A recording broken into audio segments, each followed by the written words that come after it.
Well, greetings, wow, I lost my voice there. Greetings, everyone, and welcome once again to another Wednesday night right here at the Sports Crib. I know a lot of you are probably watching the NBA draft. Actually, I got caught up in it. That's the reason why I'm a little late, trying to figure out whether the Spurs had traded that pick to Minnesota or what was going on. But anyway, we're here at the Sports Crib. Let's get our usual business out of the way. You can see the Sports Crib scrolling along the bottom there, home of the Sports Crib Network. On YouTube, you can subscribe and donate to Cash App, $ JE King 3. All proceeds will go to furnishing prizes for our fantasy football league. We do have some fantasy basketball also. But you can ask Demetrius about the shirts that we had for last year's champion. With that being said, let's get our man Dave in here. Dave, how have you been doing? Doing okay. I like your shirt there, James. Looks nice. Thank you, thank you. I believe I love the colors here myself. Yeah, and it fits real nice too. Yeah. So glad to have you back this week, and had a little scare last week there, so we hope all that's over. I've been through the same thing myself a few times, uh, but I've already had 2 heart attacks, so it doesn't really matter. Uh, No, how is all's well on the home front. Sue has a couple follow-ups, but other than that, everything's okay. Yeah, that's good. That's good to hear. So does Sue have a corner for us tonight? She does, of course. Okay. So here it goes. In our first weird story of the upcoming Olympics, of which I'm sure there will be many, is the one about the Dutch golf team. Dutch Olympic officials are keeping home 2 male and 1 female players from the golf competition in Paris because they believe their world rankings are too low for them to have a realistic chance against 60-player fields. The Netherlands Golf Federation said Tuesday it presented, quote, extensive arguments and data, unquote, in a June 14 meeting with the Dutch committee that oversees the Olympics, hopeful of showing unique differences in golf compared with other sports. Quote, according to them, it has not been demonstrated that there is a reasonable chance of a top 8 ranking during the Olympic Games, unquote, the Netherlands Golf Federation said in a statement. It's the second straight Olympics that Dutch officials have kept golfers home for not being ranked among the top 100 in the world. Most telling about the Dutch decision is what happened at the Tokyo Olympics. Rory Sabatini qualified at number 161 in the world and shot 61 in the final round to win the silver medal in a historic day for Slovak golf.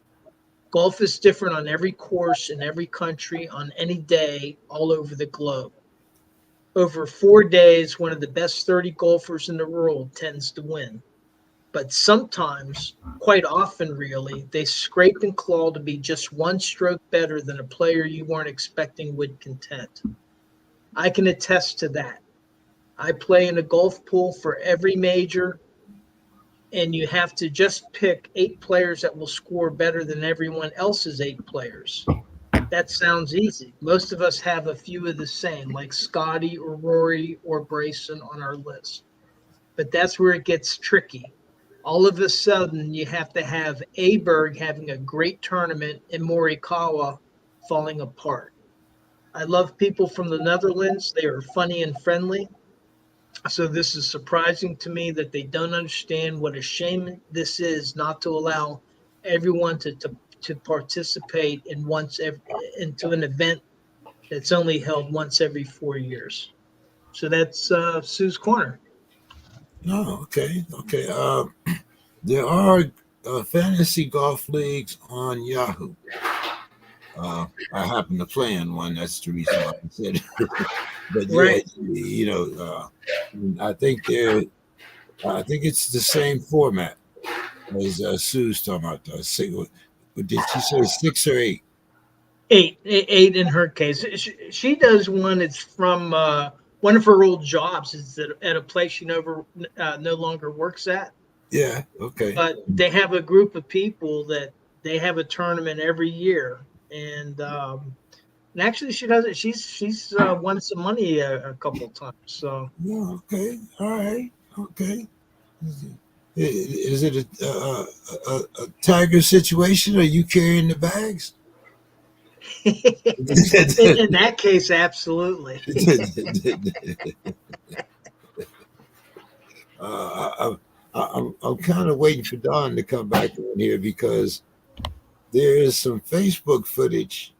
Oh, there he is. There he is. Uh, Don, how are you Yes. doing this evening? It's hotter than hell in Texas right now, but I'm doing good. Uh, I know it's raining like Hades in Pittsburgh. I can tell you that. My friend just called me just before the show. So Pittsburgh is getting rain sideways, I hear. Hey, I Yeah, didn't. James. we're supposed to get that same rain in about an hour, which we haven't. James. We haven't had rain for over a week, and it was in the 90s here. Go ahead, Don. So I've been doing this show with you for going on 10 years now. This is the first time I've seen you without your boonie hat. I not know that Snoop Dogg was on our show. I never seen your hair braid like that. uh, I was afraid of getting that Frederick Douglass look, so I decided I had to go. Well, yeah, I'd be afraid of Freddie Douglass too. Hell, but I like it. I like it, James. I like it. Thank you. I'm sure the ladies like it too, don't they? Yeah. I've gotten quite a few. It goes back about 30 years since the last time I braided my hair, but at least I still have enough. So, but Don, we were just talking about golf, and I remember that you have some footage on Facebook of you and a group of your guys playing golf also. Oh yeah. That's when my brother hit the green on a par 4. Hit the green. He's about, I don't know, 6-7 feet away from the hole. My brother's the best non-pro or best amateur golfer I've ever seen. He's amazing. But yeah, that was about 8-9 years ago. It's at the Riverside Golf Club there in Floresville, south of here. Amazing shot, and yeah. That was my older brother, the one that played wide receiver at UT. Oh, okay. All right. So you played the line and your other brother played wide receiver. So I guess we know who has the speed, or at least who had the speed anyway. All right. Yeah. So he was a football, baseball guy, and I was a football track guy. I did shot put and discus.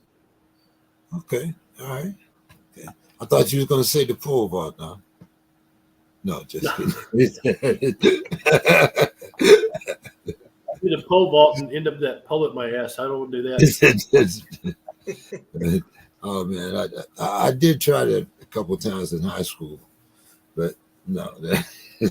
And they didn't have the ones that bend then. I mean, you remember. I'm sure you remember the old ones, Don. Before they had the ones that slingshotted you over the pole, where you actually had to run and plant it and use your strength to get up over the damn bar.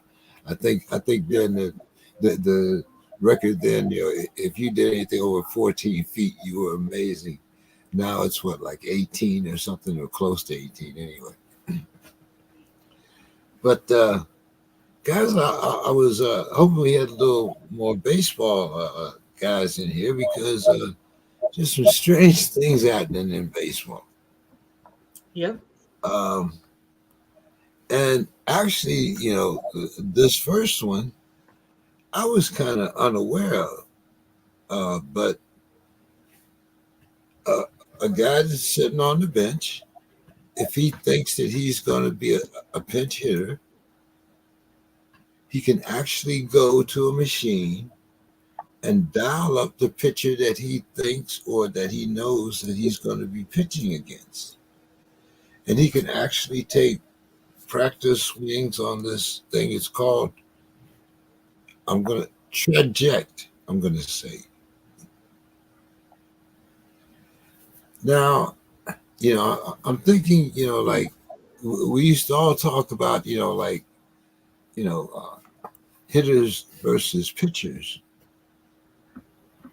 If you have a machine sitting in your team area where you can actually, like I said, you can go and dial up whatever pitcher is on that other team, you can dial him up. You can actually pitch against what the machine says are going to be his favorite pitches, and you can hit against him. Now I'm thinking, like maybe this is the reason why we have so many high-scoring games now. And do you think that a machine like this gives the hitters advantage? I mean, before it used to kind of be, mano a mano out, Could you imagine, Hank Aaron or Willie Stargell with a machine like this where he could go and actually practice before he, against whoever? I mean, what's your thoughts there, Dave? Technology is wonderful, right? Yeah, well, apparently they've been permitting pitching machines in game for some time, and with the traject technology, the reason it wasn't allowed is because it was online in order to access it, and then that was considered too liable to be hacked or something like this. So it wasn't allowed. And then they came out with a version that's offline. And so then Major League Baseball said, well, that was our objection. We're going to allow in-game use. Now, from the pitcher's perspective, they're of course against it because they're saying, well, hey, we don't have anything similar. We can't. Right. There's not a batting simulator that we can warm up against. That's kind of their argument. I think in baseball's case, though, I think that the reason that they're going, I read an interesting statistic today that currently Major League Baseball's batting average is 242 overall, which is the third lowest in baseball history since 1900. The only 2 years that it was lower was 1968 when they lowered the mound, again, to assist pitching at that time, I think. And then in 1908, and that was during the dead ball era. So it sounds like they're trying to spice up even more hitting. Now, another counter statistic that I saw was that the strikeout rate for like batters facing relief pitchers is now below 23% for the first time in 8 years. So what was happening is that like a reliever would come in and nearly 1 out of 4 times they would be getting strikeouts. And so I just found that those statistics are interesting, and maybe that's what's kind of driving. What I would kind of follow is what happens to the overall baseball average. If all of a sudden they start hitting 260, over the next season or two, well, then that probably this trade technology is really giving them an unfair advantage. But in terms of the batters, again, they don't know, especially late in the game, they don't necessarily know who they're going to face. So they might have to, well, I guess they could put in 3 or 4 different pitchers and face all. Yeah, well, the article that I read, it was like the guy knew that he was going to be a pinch hitter. The manager had told him, and he put, I guess, the most likely closers that he would be facing, if he were to pitch hit in this position. That's what I'm saying. I mean, it gives you so many, different things. Like you said, it might not be online, but I mean, you have the advantage of, facing 3 or 4 different pitchers. you're facing, the machine is telling you this is his go-to pitch, or this is, he'll use this certain pitch, so many times. I mean, well, I'm waiting for the time when there'll be no players on the field. It's coming. Yeah. But honestly, I would follow the batting averages over time to see what the real impact of this is. I don't think we really know yet, because this is the first season, and it'll probably take 2 or 3 seasons really to determine what is there a real impact from this. I mean, if I were a hitter, I would love to have something like that. I mean, yeah. Yeah. Don, what do you think? I mean, AI is taking over everything else. No more swinging, no more swinging and miss. I'm all for technology for the most part, but sometimes, like in athletics, I think it goes a little over the top. I think this might be one of those situations. For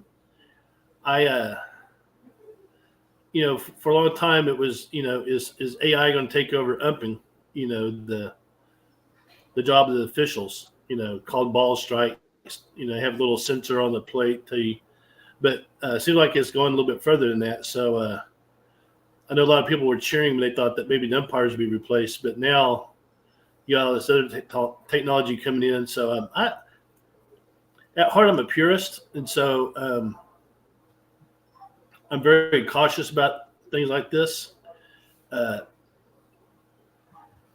Like you said, Hank Aaron, Babe Ruth, DiMaggio, those people, they didn't have that stuff, and they were knocking the hell out of the ball. So I just think that we should maybe retain some of the old school stuff when it comes to our athletics.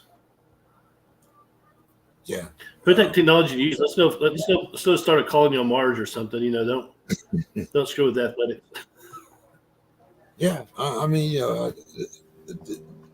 you love technology. I mean, it's talking to the quarterback. I mean, things like that. I mean, those are fine. But I think when you start, like sometimes you tinker a little too much.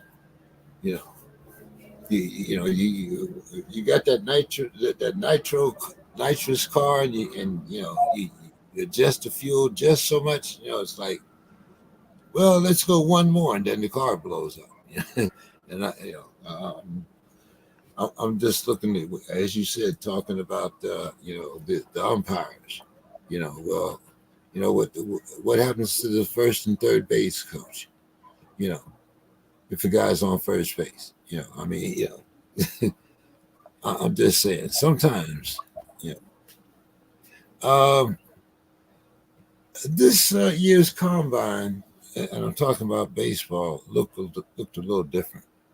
And I'm not sure if you guys were actually aware of this, but instead of using the traditional 60-yard dash, they used a 30-yard dash with the runner starting from a steal position. What do you think about that, Don? Well, I think, when you're doing a combine, whether it's football, basketball, baseball, whatever, you're trying to simulate game conditions, and starting in a still position. I think that simulates a game situation. I'm all for it. If the managers and coaches think that's going to improve the team, I'm all for it. I remember in high school we had to do what we call the 12-minute run. We just run for 12 minutes. And someone asked, well, why are we running 12 minutes? And our coach explained to us very simply, he said, we play 12 quarters a game. 4 quarters a game. Each quarter is 12 minutes. So that's like, 48 minutes total that the game is, not including timeouts and, halftime and all that. He said, someone had did a study that said that you're actually running for 12 minutes in a 48-minute game. And so we're going to run 12-minute run. I'm like, wow, That's crazy. So not necessarily that's the game situation. You're not going to like run 12 straight minutes, but I can see where the concept is coming from. So I just think that, if they're starting to still position, why not? I mean, that's part of the game. What do you think, Dave? What do you Yeah. think, Dave? Starting at the time in that 30-yard dash instead of the 60-yard dash. Yeah. Well, one thing, with the 12-minute endurance run, I think that Don Shula used that with the Miami Dolphins back in the 70s. And for very much the same reasons. What was the idea? Hey, can you sustain the pace, of a football game? But getting back to baseball, to Don's point, well, the distance, the baseline distance between the bases is 90 feet. That's 30 yards. So actually, if they're in a steal position, maybe they could even make it a little bit shorter. But I think that that's more closely identifying, how quickly can you get between the bases. Now, what I would do with the 60-yard dash, rather than having it a straight line distance, I know many years ago, and again, this goes back to the 70s, when I was in high school, we had a player that a minor league team was looking at, and our Spanish teacher, Doc Alonso, he was a Cuban refugee who was our Spanish teacher, but he was a big baseball nut. Well, he was timing him on the baseball pass. And so with the 60, I would keep the 60-yard dash if it was from first to third base, where you're not running straight line distance, but you're having to run the base path from first to third. And that might give you a more realistic idea of how quickly a player can, if the ball's hit, how quickly can they cover from first to third, and maybe have them in a leadoff position, not necessarily a steal position, but usually they'll be leading off by 4 or 5 feet off of first base. So if it's helping them select players that are going to have a better chance of making the league, it makes total sense to me. Actually, Dave, they might incorporate them both. Yeah. Because right now this is kind of, this is the first year, data. So we'll see what happens. Because how many times in a baseball game are they sprinting 60 yards?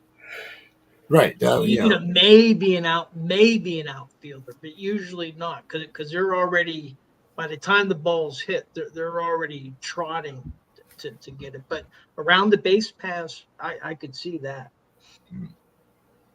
Too bad we don't have Willie Mays out in center field. Anybody remember that throw? See if you can beat Willie to the plate. How's that? Roberto Clemente had a pretty nice arm. Oh yeah. But So once again, Sports Crib hits everything. So we're going to talk a little bit about basketball too. Klay Thompson has taken down all his Warriors social media stuff. They say that there might be a little disharmony between the team and Klay because he feels that they should keep him. What do you think, Dave? Have we seen the end of the Splash Brothers? To use another sports, and I'll have to punt on this one. I don't know. I really don't. So I have to punt on this one. What do you think, Don?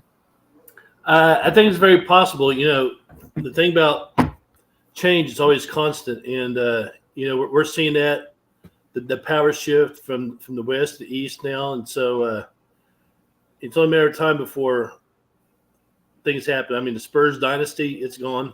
It had its time.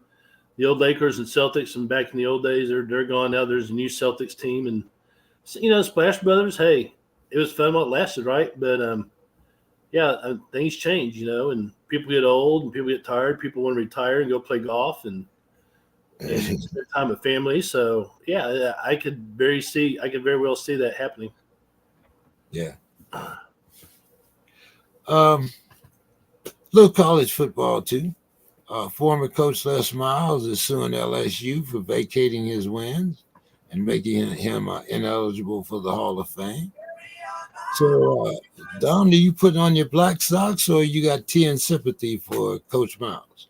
I have no sympathy for Coach Miles. Never I have, wonder, never will. I wonder why we do that. So he's saying that he won't be eligible for the Hall of Fame. There was no guarantee he was going to be in there anyway. I mean, he did some crooked stuff, and so to me, he's not a Nick Saban type. He's not a Bear Bryant. He's not Bo Schembechler. He's not one of those. He's not Joe Paterno. So, no, he can sue all he wants to. I mean, it's his right. He can sue, but I mean, to me, it's a moot point. He wasn't going to Hall of Fame anyway. Dave, black socks or tea and sympathy? No, I have my black socks on this one. Hey, the rules were broken. They got punished. They had to vacate these wins, and what the issue was. Now you could kind of argue, was this his fault? Because the issue at hand is that they had a booster that paid a player's father about $180,000. That's the allegation. And actually, that kid ended up being drafted into the NFL, and I think he played in the UFL this past season. But he had an ineligible player, and plus there were other allegations at LSU. There was other issues there. And the whole idea, my chances of getting into the College Football Hall of Fame. Well, I mean, I don't know that he necessarily would have made it anyway. So I don't have a whole lot of sympathy. One thing I did read about it though is that unlike some other halls of fames, the College Football Hall of Fame for a college coach, they have a benchmark that you have to have at least 60% wins in order to be eligible to be voted in. And in his case, it drops into like 59.7. So it drops in below the threshold. Right. But it also excludes coaches like Schellenberger, Harry Schellenberger.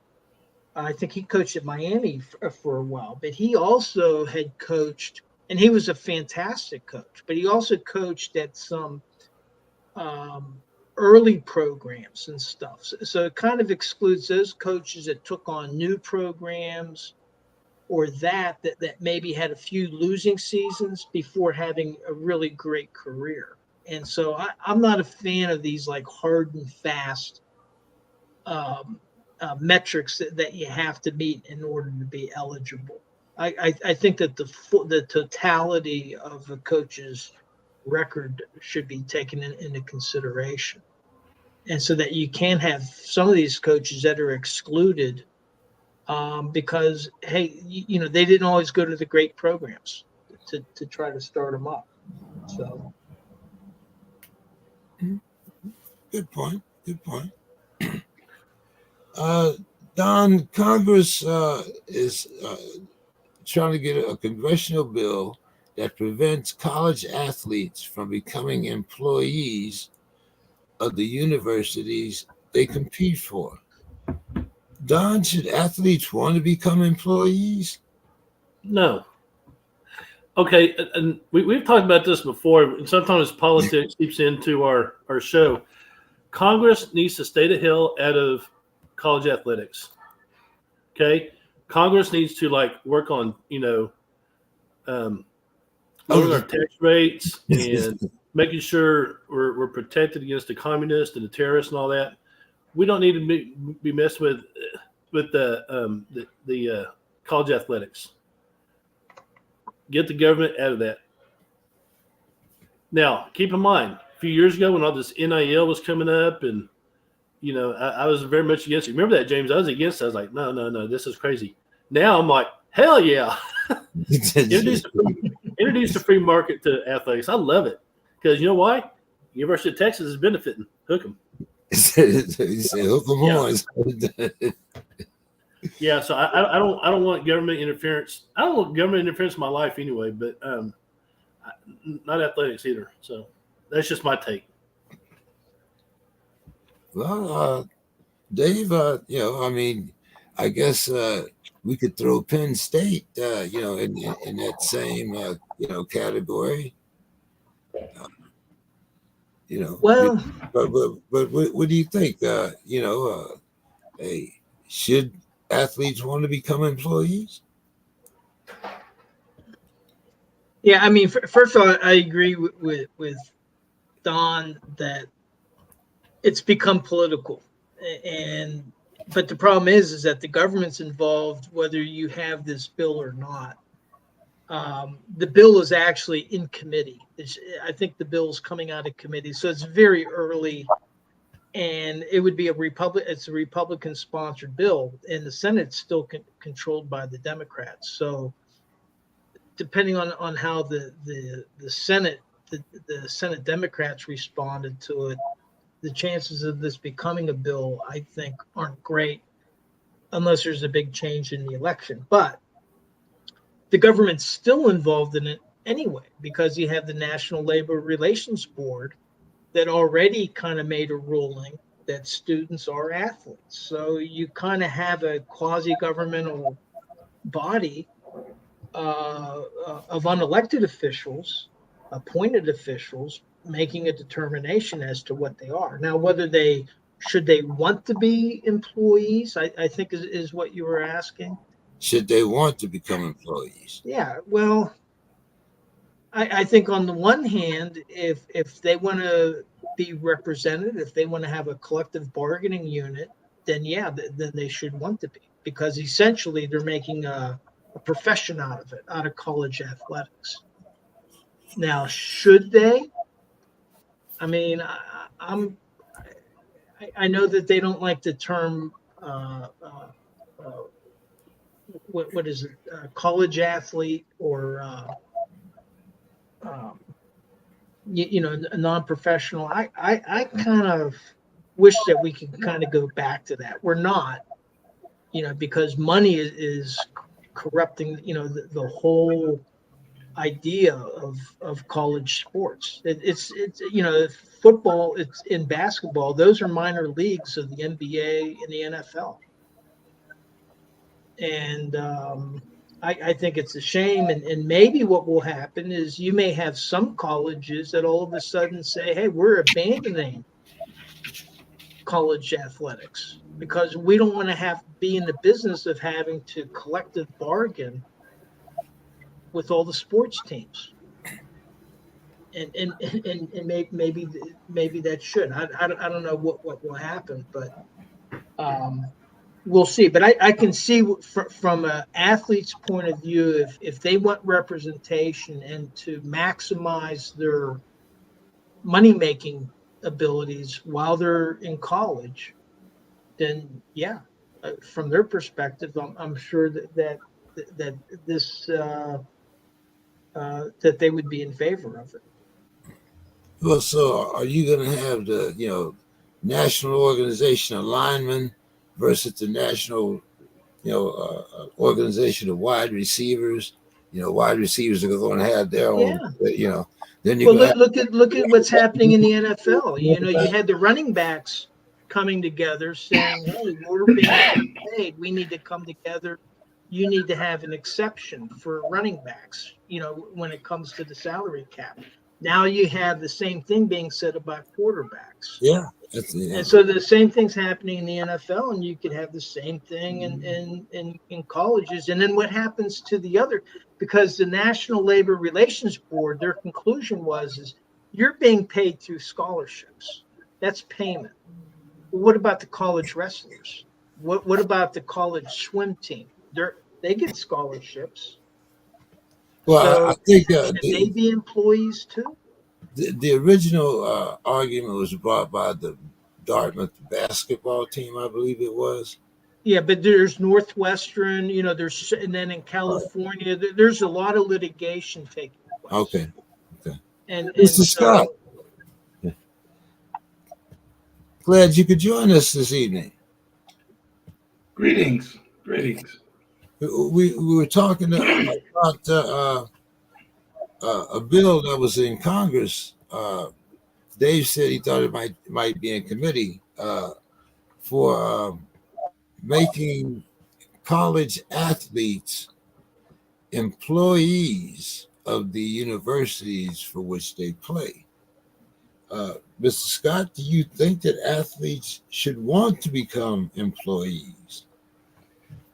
Well, I don't think the colleges want employees. I mean, I think they don't want to pay benefits. They don't want to pay workers' comp. They don't want to pay all of these things. Look, these football players in particular, there's injuries. So this whole thing about, once they started paying the players, see, these colleges a lot of them are going under. A lot of them are really hurting because they keep raising their tuition, and kids are now finding an alternative to going to college. With all these things online, with all this training online, people working at home online, doing more than one job at home, while they're just at home working, making more money. So they're up against it. They've had a great run, and they have gazillions of endowments. So how do they keep this gravy train going? I tell you, with the rising tuition, programs are being dropped because they're not keeping up with the current educational levels. There's IT and AI and all of these things that are moving into existence now. So the whole landscape is going to change. It's going to be a real, I believe. But as far as union, I don't see why the players would want to be an employee. And I'm sure that colleges wouldn't want that because they have more liability. They're going to have to pay unemployment if they're not working. They're going to have to do. So I think they're going down a huge rabbit hole here. Yeah, it does sound that way. Like you said, sometimes you just have to leave things alone. Yeah. When's the last time Jack Daniels changed their recipe? I'm just asking. Well, and that's kind of the way of the world now. As soon as I learn how to do something, on the computer, they change it. Is Ranger agreeing with us tonight, Don? Well, that's an example of the disagreement that I get. As soon as you change, as soon as you learn something, then they change it. Not for any good reason or anything, just because they want to do it different now. So we're in charge now, so we tell you what to do. Yeah. Let's see. Was there anything else that we talked about here before you came on?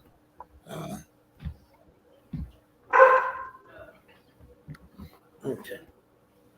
Amazon delivery. Amazon. He was barking at the Amazon guy.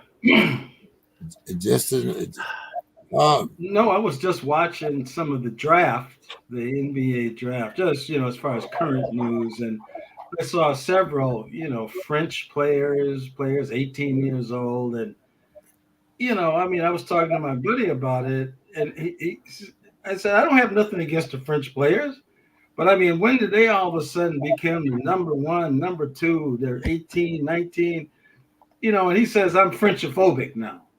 He can call me Frenchophobic. It's not that. I'm just questioning. You can't question things now. You're a phobe if you question anything. So I thought it was very curious. Young, and who says that they're any good? Who says they're going to come over here and be that good? Number one picks. 18. I don't know. I don't know. Well, considering that contracts in the NBA are guaranteed, So, but just like the NBA. Go ahead, Don. I was to say, makes me wonder, Anthony. The Olympics are coming up. Could the French take the gold? Well, see, the thing about the French players, first of all, they're good, but they're Don't also forget about Canada. They've been playing a long they're time also on a high 19, level. 20 years old. I mean, they're young. Yeah. So the French might be our competition for gold in the Olympics. Plus, they got home court advantage, right? To Paris. Mm. You Yeah. never know. Hey, Makes it interesting. Makes it interesting. So what do we do then? Because everybody has pro players now. So what are you going to do then? You're allowed, is there going to be another dream team if we lose to France? well, maybe at some point then there'll be a real world champion. You know, I mean, we say these teams, yeah, this is the world champion. Well, it's like the old wrestling. You know, you're a champion in Minneapolis, but then in Chicago, somebody else is a champion. But you know, if you look at sports, and I just pulled one down my ass here. So like cricket was started in England, right? Who has the best cricket teams? Pakistan and India. So even though basketball started in the United States, hell, 10, 15 years from now, it might be dominated by Europeans. You never know. Just saying. Yeah, because history is a guide sometimes. But you have to remember that those places were part of the British Empire at one time too. So, that's how cricket became popular there. But, but because it's also popular. The American Empire. It's also popular in Jamaica, believe it or not. Oh yeah, I'm sure. Jamaica and the Dominican Republic both. Probably Bermuda. I think the thing with basketball is all you need is a ball and a hoop, a basket, and you can play anywhere. It's so inexpensive to play. And I think that I lived in Europe for a number of years, and you could see players all over the place playing either soccer, but more often basketball, because you didn't need to have as much space to play basketball. Yeah. And so I could see where around the world it could really take off because it's inexpensive to play. Unlike baseball or football where you need a lot of equipment. Basketball, you need a ball and then you improvise a basket. However you do it. A peach basket. Dave, right? All we needed was a football in the parking lot. Right. And pick the gravel out of your shins like Jack Lambert. I'm sure, Don, you know what I'm talking about. Come on, down there in Texas. I know. Hey, I know exactly. Yeah. We played in the grass field, hot, dry, cracks, sticker burrs everywhere, rocks. Yeah. Yeah. I played on some bad fields. All right, guys. Let's talk a little NFL here. Tom Brady, the analyst. Quarterbacking in the NFL has gone backwards. Mr. Scott, do you agree or disagree? Oh, boy. Yeah, I think it's gone backwards from the standpoint of it being was always the key leadership position. And I think now sending plays in, all these things on their wrists, all these headphones. I mean, I don't know how much, the quarterback really calls the plays. I mean, I know they can audible. They see certain things. They have some freedom to do that. But and then you got 30, 40 coaches. I mean, instead of, an offense, a defense, a special teams, and that was it. I mean, so it's just it's a big brain trust thing, and I guess they think more heads are better than one. But that's kind of my current observation, kind of observation of that. Dave. Yeah, and I think what he was also what Brady was also talking about was the ability to adjust calls on the field, like he and Peyton Manning in some of their games. And Peyton Manning beat him in the playoffs, wasn't it? I think he beat him two out of three.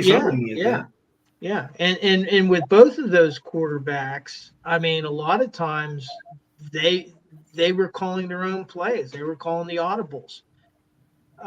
And I think what it comes down to is, and it's happened in football for years and years. You know, long time ago, the decision making was made on the field, because you know when you had players playing both ways, and there was, you just lined up, ran a play, it was called on the field. And my best comparison is to rugby. Rugby made a conscious decision where they wanted what they called player centric games as opposed to coach centric games. And what they mean by that, player centric games, means that the key decisions are made on the field of play. And in football, it's the exact opposite. You have a coach calling the play, every play, you know, it's coming in on their helmet. And then these players have to execute what's called for them. You know, they might be making tactical decisions, but mostly, you know, the plays that they're doing, they're trying to execute a play that's been called from the sideline, not something that's been called by the quarterback on the field of play. And like Terry Bradshaw he called all of his own plays in the 70s. And that's when Hollywood Henderson told him that, you know, he was so dumb he couldn't spell cat if he was spotted the C in the egg. But I would venture to say, if you're calling your own plays on the field of play and winning, you have to have a grip of the game. So I think in that sense, I kind of agree with Tom Brady. Don? Well, think about America. Everyone has their opinions, and some are good, some are valid, some are kind of out there. I would say that quarterbacks play has gone backwards.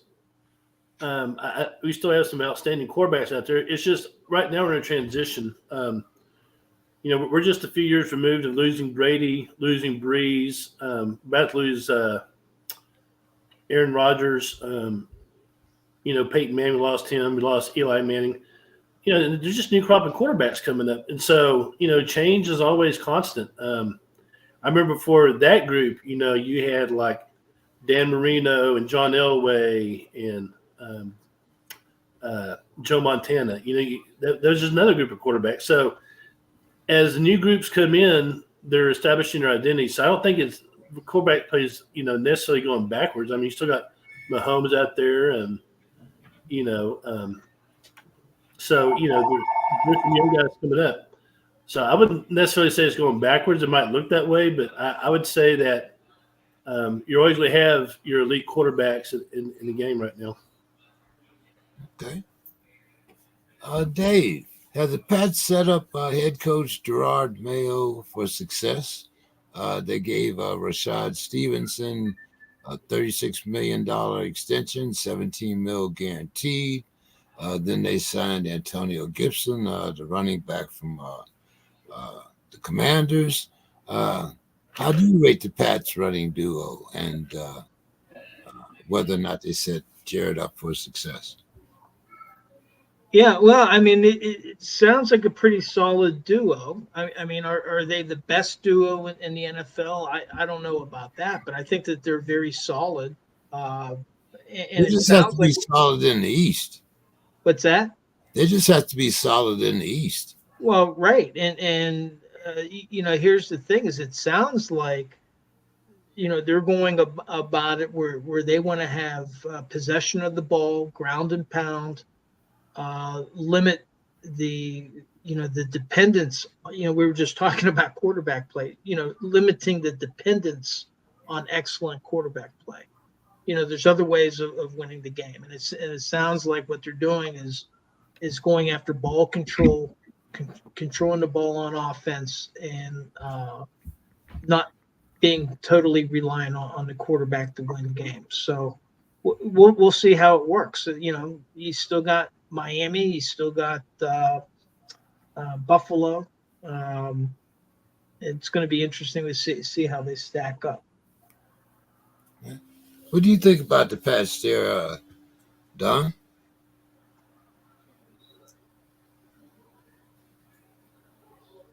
He just stepped away for a minute. I just saw he was there. Mr. Scott.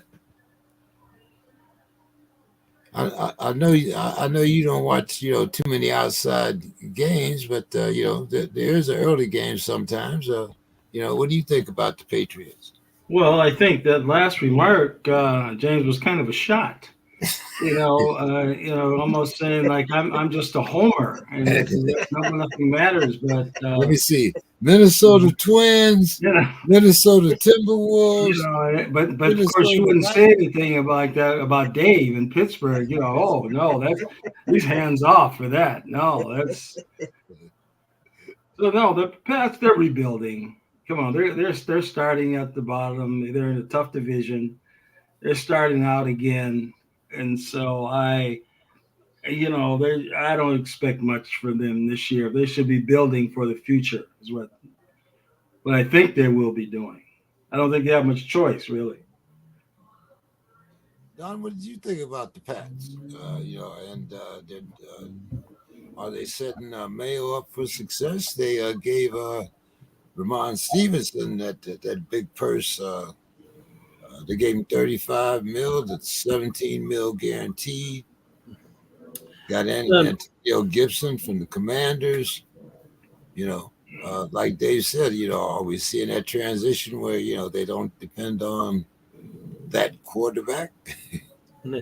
Well, I think the I think the philosophy is to not have to depend on the quarterback so much. Try to establish other things. A good running game helps your pass game and vice versa, something like that. But I think they're trying to be more balanced than they were under Belichick. We'll see if it pays off, but I have no problem with what they're doing. Okay. So, Don, let's start off with you on this next question here. Do you think that last week you weren't here? Maybe it was the week before when we talked about whether or not Dak was going to be the next $60 million quarterback. So let's tone it down a little bit. Do you think that the fans' quarterback, Tua Tagovailoa, will be the next $50 million quarterback, Don? I don't know. I can't answer that question because I don't keep up with the Dolphins very much, and I'm not sure how crazy their general manager is. If this were Dallas, that's it'll happen. But because Dallas, they're batshit crazy. But I don't know enough about the Dolphins front office. I think Tua is good, but I don't know if he's $50 million good. So I don't know. I can't answer that question. Well, see, we should have had you last week when we were talking about whether or not Dak was worth $60 million because Trevor Lawrence signed that big deal. But I like Trevor Lawrence, but I don't think he's worth $60 million either. I mean, no, he got $50 million. He's the seventh highest paid quarterback right now in the NFL as of right now. So Tua is right there. Would be right within the $52 million range. Thinking if they gave him the extension. Dave, what do you think? Well, he took a big step in the right direction by being healthy all last season. He played all 17 games. So he's certainly in the conversation. I think that he's their quarterback. Now, a couple quarterbacks that I think, and I wasn't here last week. I couldn't participate, but I wrote down Dak Prescott and Jordan Love as two potential quarterbacks that might beat Tua to the 50 million. But as you just pointed out, Trevor Lawrence is the seventh highest paid quarterback, and he's making $50 million a year. So that sounds like that's the new standard for a franchise quarterback. And I think as long as Tua stays healthy, he's in that conversation. So I could see him doing it. But there may be one of these things where if Jerry Jones if he finally acts on Prescott might beat him out, and there might be a waiting game between Jordan Love and Tua to see who signs first, with the idea that, hey, if this guy can get that, I can get a little bit more. Because sometimes agents will they'll wait to pull the trigger to see what the market is for another player. Remember we talked about the $2 million difference a couple of weeks ago? Right. Mr. Scott, what do you think? Is Tua a $50 million man? Well, in light of the market, he's got to be close. I mean, I think if they can continue to score like they were scoring last year and keep their offense intact, I mean, that's what their game is, scoring, shootouts, and, they're going to get in the playoffs. And at that point, it's just sometimes it's a matter of seeding, who has a home field, who's hot. But I think they're right in the mix. So, I mean, when you look at the market, I mean, Kirk Cousins and all these guys getting all these big bags. I mean, I think he's right up there. Okay. Mr. Scott, will the Titans quarterback Will Levis have more or less passing yards than Panthers quarterback Bryce Young? Oh God, either one of those guys. I can't really, their teams I haven't really followed, and boy, yeah, I don't know much enough to even comment on that one. That's where those quarterbacks, I keep my money in my pocket. Don, what do you think? On Will Levis or Bryce Young? He'll have a better season, more passing yards, just because he has a better supporting cast. Most definitely. You agree, Dave? No, I'm going to go with Bryce Young. He gained more passing yards last year, and I think that the Panthers are going to be playing a lot of catch up. So that means more passing. So I'm going to say Bryce Young has more passing yards than Will Levis. Okay. All right. Dave, do you think that the coach are being cautious with the quarterback, Anthony Richardson? There's been reports of him still having a sore shoulder. Do you think Richardson will become a brittle quarterback and destined to have a short career as a starter? Or do you think, he's the real deal? Are you going to have your black socks on this one, or are you pulling out the fancy cashmere socks? Well, I think the Colts should be cautious with the health of their quarterback, and but that said, I think it's too early to tell whether he's destined for a short career. And I would use the quarterback we were just talking about, Tua. His first couple seasons, he had those concussions, and people were talking about, well, hey, is his career over? Should he even be playing? And now we're talking about he might be the next $50 million guy. So I think that the Colts are wise to be cautious. And for that reason, I think it's too early to tell. We'll have to see how he does this season in play, and can he play a full season? And that's the same thing that I said about Tua before. And Miami's season was going to go the way Tua's health was, and he played all 17 games. So let's see how he does. Once they get the pads on.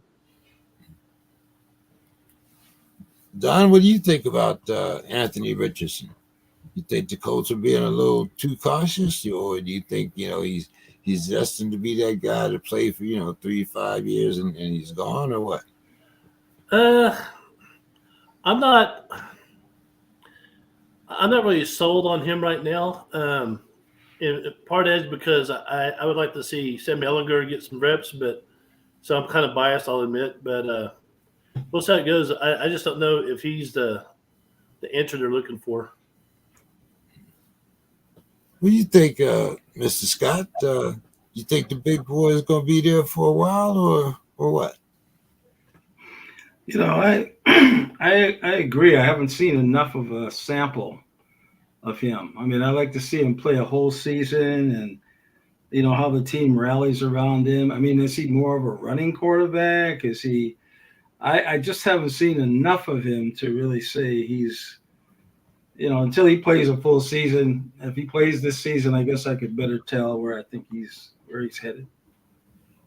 Okay. Um, Don, we're going to come down here to the NFC East here.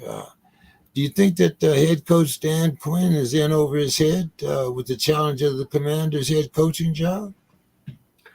I don't think he's over his head. I think Dan Quinn will do a decent job there, more so than previous coaches. I think he was a good choice to lead the team, and I'm expecting the Commanders to be a lot more competitive this year. What do you think there, Dave? Yeah, I mean he has the experience, and I wish Reggie was on here to talk about his time in Atlanta. In Atlanta, yeah. But hey, he has head coaching experience, defensive coordinator experience with Seattle and Dallas. So I don't think he's in over his head. And the thing is I think that there's a lot of residual toxicity from the Dan Snyder era as owner of the Commanders, and it's a new ownership group, and so if they give him the right support, and it seems that they're going to try to do that, I think that Washington might, their arrow might be pointing upwards. What do you think, Mr. Scott? You have those that optimism for Magic and the boys? I think Magic is part of that group, isn't he? I don't know. I suppose it could be he's getting around with his money. So, but I think Washington's another rebuilding type team. You get a new coach, you got to kind of change your philosophy, where you're going with this. They're another team where I keep my money in my pocket. I just have a small sample of them. I have to see more. You got some bulging pockets here, Anthony. That's why we call him Mr. Scott. Yeah, they can't cover it, so Still staying there in the East, Don. Who's on the hottest seat? Head coach Brian DeBall or quarterback Daniel Jones? Talking about them Giants. Yeah, so the Giants are going to be they're in a kind of bad position. And when it all comes down to your executive he's in charge. He's responsible. So I'd say the head coach Dabble is on the hottest seat, just because, like I said, he everything is his responsibility. I mean, he's the buck stops with him pretty much. So I would say his seat is the hottest. I think Daniel Jones has 2 years to prove his worth, and then he'll be out of the league or he'll be traded. What do you think, Dave? Well, I think in season, Jones is on the hotter seat, because Dable's in control of his future during the season as long as he's head coach. Now, once the season ends, I think that Dable might be in the hotter seat, because they've made a lot of changes, and if they have another bad season, well then, like Don says, he's the guy in charge, and so then he's the guy more likely to go. And so I kind of split it in season. I think it's Jones, simply because Dable controls his fate. In terms of, if he has a bad string of games, does he stick with them or does he pull the plug on him? But once the season is over, I think clearly Dable is in a hotter seat. He needs to start showing some winning seasons there. More wins for the Giants. What do you think, Mr. Scott?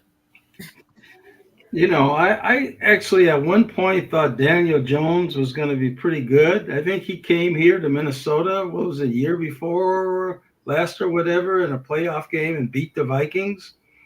Big upset. So I thought, well, maybe they're on their way. But it took a big step back last year. And so, again, another, boy. I actually, from what I saw of him that year before, I think he's got potential. It's just who they're going to put around him. So I'd stick with him.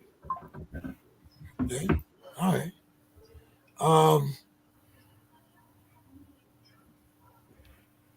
Mr. Scott, have you kept up with the mini camps? They were talking about J.J. McCarthy's arm. They were talking about that you guys might have some interesting decisions to make at the defensive tackle. What's going on with your Vikings there, Mr. Scott? Well, they're going to play Sam Darnold, but they want to get a good look at JJ. But I mean, I think the plan is pretty set that he's going to be the backup. And with Flores on defense, he's been putting together some pieces. The draft choice from Alabama. So how they're going to do in the division? I mean, I think the Bears are going to be better. Of course, Demetrius, he's going to say, the Lions, and that's why I wish he was really here. Why doesn't Demetrius debate me? Why doesn't he debate me about who's better than the Lions or the Vikings? Why doesn't he debate me?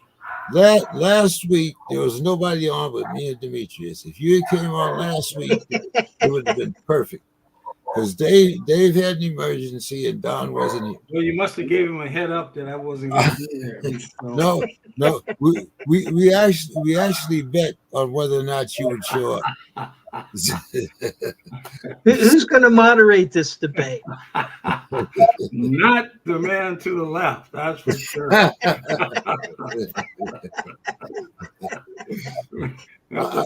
unbiased. I guess that leaves the man with the mustache and the bald head. Yeah, it would have to be Don. He's very unbiased. So.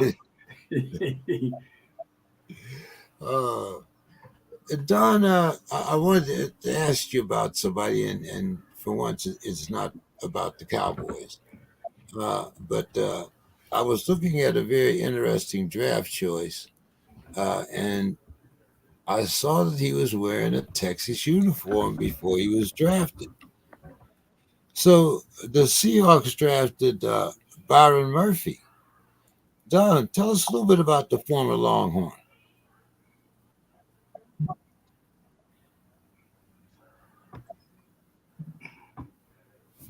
Did you hear me? I hope we didn't mute him. Let's see. I don't know. Don might be asleep. Don, did you? Oh, he just hit the wrong button, I think. We caught him with a bill.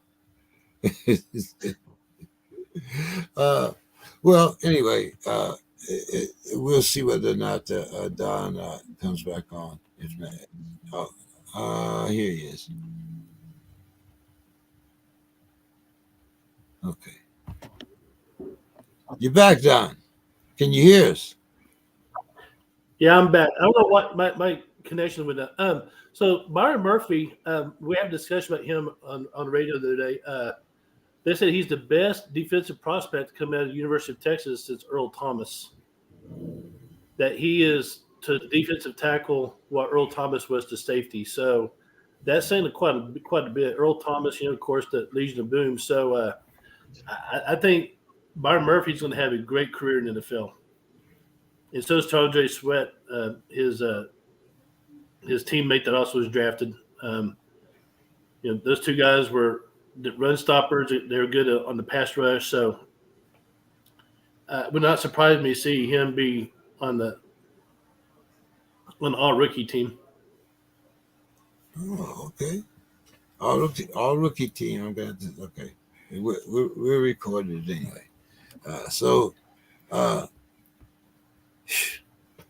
Mr. Scott is going to be very pleased to hear the different subjects that we're talking about tonight, Dave. Considering his opinion of Mr. Tomlin and the Steelers. But anyway, Bleacher Report reporter Christopher Knox says that the Steelers should pursue ex-chief wide receiver Richie James. I'm not sure whether he's akin to Rick or not, but there's been some rumors. They also picked up defensive tackle Wellington. I'm gonna say Prevalone or Prevalone off waivers from the Falcons. And do you think that it's possible, Dave, that the Steelers could give Justin Fields a Jordan Love type extension? All right, yeah, I'll take these in reverse order. I think Jordan Love type extension is unlikely at the dollars that Jordan Love made. I could see the Steelers trying to sign Justin Fields to a 2 or 3 year contract prior to the start of the season just to lock him in, but they would be looking for a bargain price. I could see like maybe $8 to $9 million a year. Now, from Justin Fields' perspective, he might want to show what he has on the field to make some real money. And but I don't see the Steelers doing that, paying him a whole lot of money because one, he's the backup right now to Russell Wilson. And without seeing, what he can do in Arthur Smith's offense, I don't see them investing a whole lot. But they might try to sign him to a 2 to 3 year contract, but at a discount. And I don't know if Justin Fields would bite on that.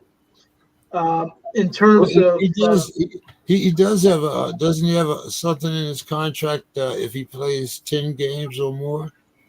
Yeah, I think that there's some incentives in there, but right now going into training camp, Russell Wilson's the number one guy, and then the Steelers would now if Russell Wilson gets hurt, then okay, well then Justin Fields is going to be playing.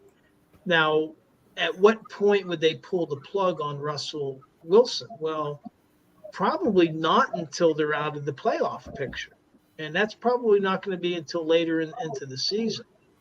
So I think it would be difficult for Justin, unless it's just appearances in games. Maybe they put him into some packages, and maybe he could pick up those incentives that way. But as a starting quarterback, I don't see it early in the season unless Russell Wilson is hurt. We play the Ravens Christmas Day. The Chiefs Christmas Day. We play the Ravens. The Saturday before. In the NFL's wisdom, they're having them play Baltimore on a Saturday, and then the following Wednesday they play the Chiefs on Christmas Day. Yeah. So now with the Wellington Prevalon, he hasn't played yet in the NFL. He was on the roster. They also signed another wide receiver, Jacob Copeland, but similar situation. Probably just camp bodies. And, we'll have to see once training camp starts to see how they build in. I was on a town hall Monday night where we were discussing kind of project what the Steelers defense might look like, the initial 53. And then we were debating, are they going to carry 7 or 8 linemen? But then once you counted up the linemen, I don't see where Prevalon would fit into those plans. But we'll see. I'm very anxious for training camp to start. with the your first thing about this Richie James, yeah, I mean he's caught like over 70% of his passes this last season. He was also a kick returner, so that's another attraction to the guy. Could they sign him? Sure, they could, but there's been reports of Russell Wilson throwing passes to DK Metcalf. Speaking of the Seahawks, right? So who knows what's going to happen there? They think Dave Bryan from Steelers Depot believes that the Steelers have about $20 million that they're going to be spending on their cap. Now, is that going to be to extend the Pat Fryer move, to do some in-house things, or will it be to sign another wide receiver? We'll see between now and training camp. Okay. Final thoughts, Dave. Yeah. Um,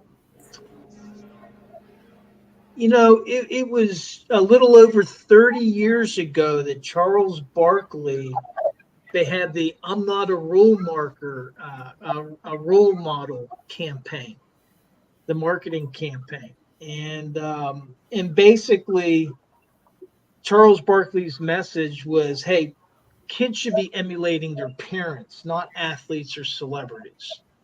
And and there was some pushback on the campaign, but it was a very successful campaign. But one of the things that Charles Barkley kind of expanded on, and the reason I bring up Charles Barkley is because he says he's going to retire. We'll see.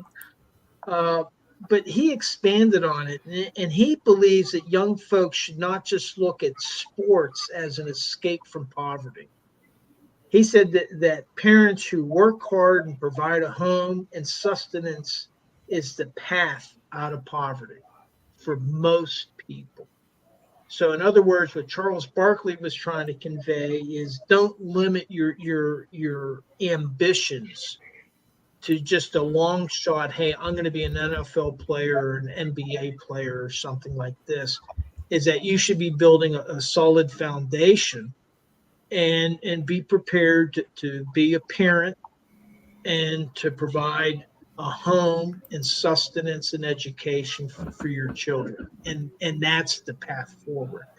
So I thought that Charles Barkley, I know at times he can kind of be a lightning rod in terms of getting people a little getting their dander up a little bit, but I thought that he had a very solid message. So I just wanted to mention it since it was just over 30 years ago that campaign started. Oh man, I was a young buck back then. Wow. Shit, uh, Don, final thoughts.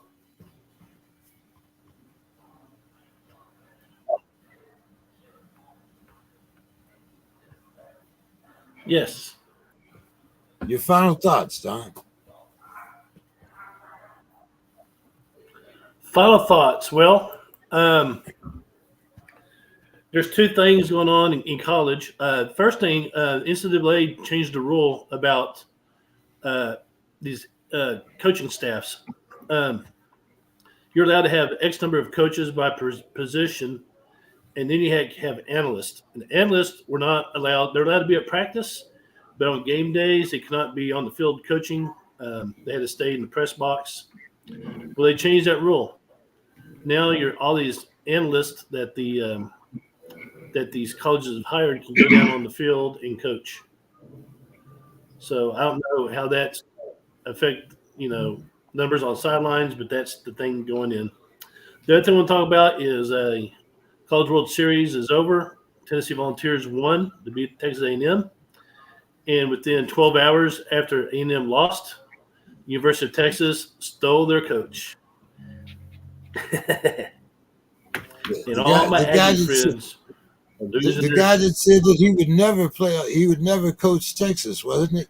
Wasn't he one that said never, never? Yeah, he said, I'm here to stay, and of course, the whole time he was, well, here's the thing people don't realize. Him and the athletic director at UT, Chris O'Connie, they're best friends. They hunt and fish together. I mean, they do stuff together, and the Aggies are acting like they're, got betrayed, but Texas, even though their season was not that good this year, well, I mean, they were good. They made playoffs, but Texas is a blue blood in college baseball. A&M is not. So he had a chance to go coach at University of Texas, and so all the Aggies are butthurt about that. Well, then today, the entire staff from the A&M team joined Texas, and then five of their players entered the transfer portal, and it looks like at least 3 of them will end up at Texas. So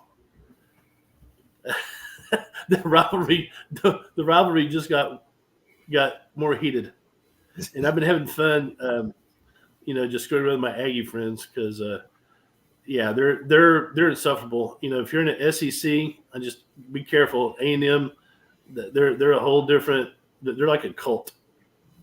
It wouldn't surprise me if they had a guy with the purple Gatorade and the cooler just waiting for him to drink it. So it's gonna be fun.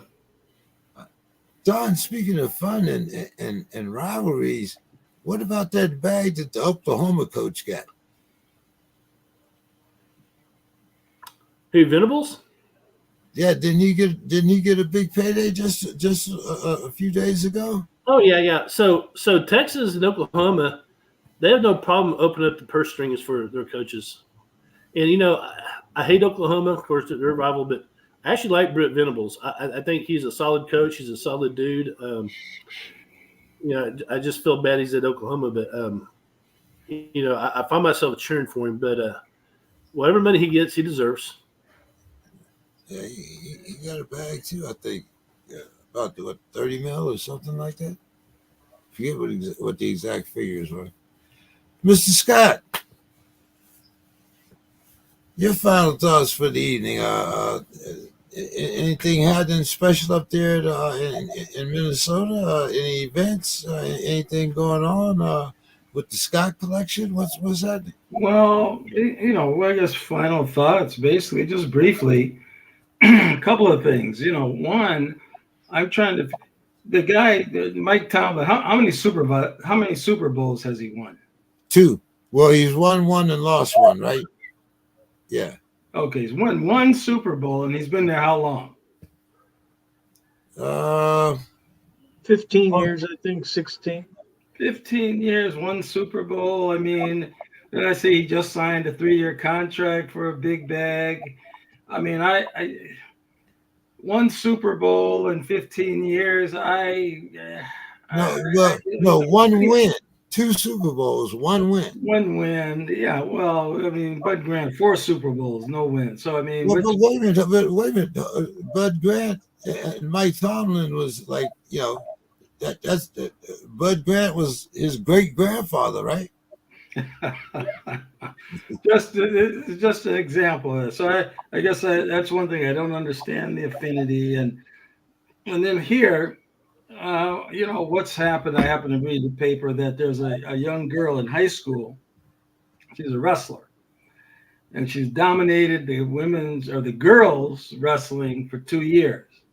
So this year she wrestled with the boys. Okay.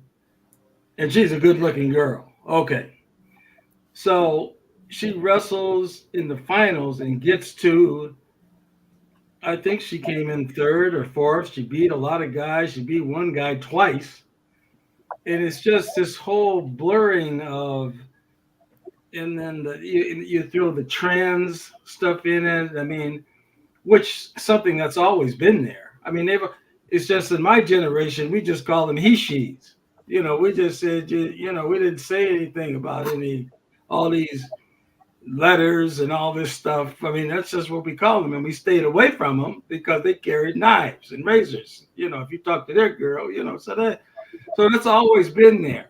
And so why all of a sudden this emphasis, girls want to play with the boys. They don't say that about the boys playing with the girls, but it's okay. So it's just the blurred lines are just somewhat baffling. It's just somewhat baffling. Where are we going with this? Well, I haven't got a call from the FCC, so we're still on the air. Well, I just wanted to say, one thing is that with women's wrestling, folk style wrestling, the style of wrestling done in high school and colleges, what really got that started was Title IX, because Title IX, whenever that was passed in the 70s, it destroyed many men's sports because they had to match scholarships. And so, like men's gymnastics, men's swimming and diving, a lot of men's sports were just destroyed by it. And there were over 330 wrestling programs eliminated around the country, college wrestling programs eliminated in order to comply with Title IX. I mean, you said Now, over 330.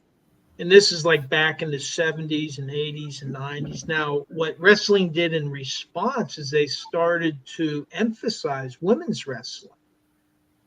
And so now the NCAA, you have women wrestlers in college. You have Helen Marolis, who is a gold medalist in women's wrestling from Maryland.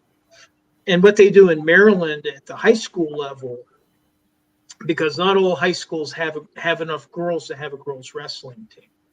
And so what they do is that the girls are given the option of they can compete against the boys, which is considered co-ed, or they can just wrestle against girls.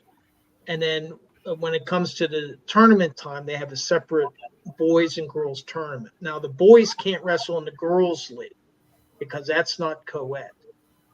But the boys' league is considered co-ed, and then to give these girls more competition, they're allowed to compete against boys, because sometimes they'll be going up against a high school. They don't have a girl in their weight class to wrestle against, and that's usually at the JV level.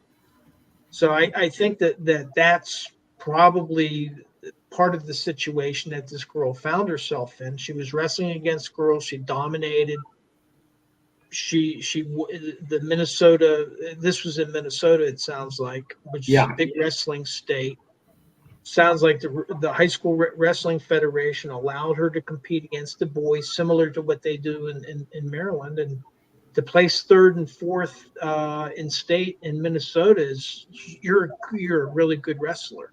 So this girl, whoever she is, maybe at some point we'll be reading about her in the Olympics or some type of world championship among girl wrestlers. But this is where it all came from. It all kind of stemmed from Title IX, and then the elimination of these programs, and then the wrestling, the sport of wrestling, then actively promoting girls wrestling, so now they could get some of their programs back that they had lost. Don, when are we going to have the first female kicker at the University of Texas? Not for a while.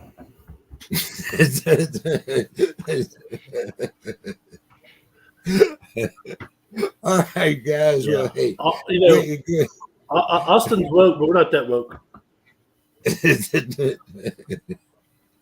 All right, guys. Make sure you have a good weekend. Hey, we definitely have to have this Demetrius Anthony debate moderated by Donald. I would love to see that. So, bring it on. Bring it. So now, are we going to talk about the Vikings and the Pistons, or just the Vikings and the Lions? We got to have some boundaries here now. We got to set some boundaries. So, Don, well, you'll have to get on your judge's suit, your moderator's costume here. We'll have Judge Hayes in the house. All right. Yeah, we can stick to football. We can gravitate into baseball. I'm sure basketball. Well, yeah. So I really want the football talk because he really believes that this is Super Bowl bound. He actually believes that. He sleeps it, breathes it. Yes, he does. Yes, he does. I think I've got an antidote to that. So. Me and Dave will be observers. So, make sure you get your bribes in to Judge Don. You'll have to catch him out. But hey, guys, have a great week. Look forward to talking to everybody next week. And as always, man, be safe. All right, guys. Take care. Yep. Take care. Have a good one.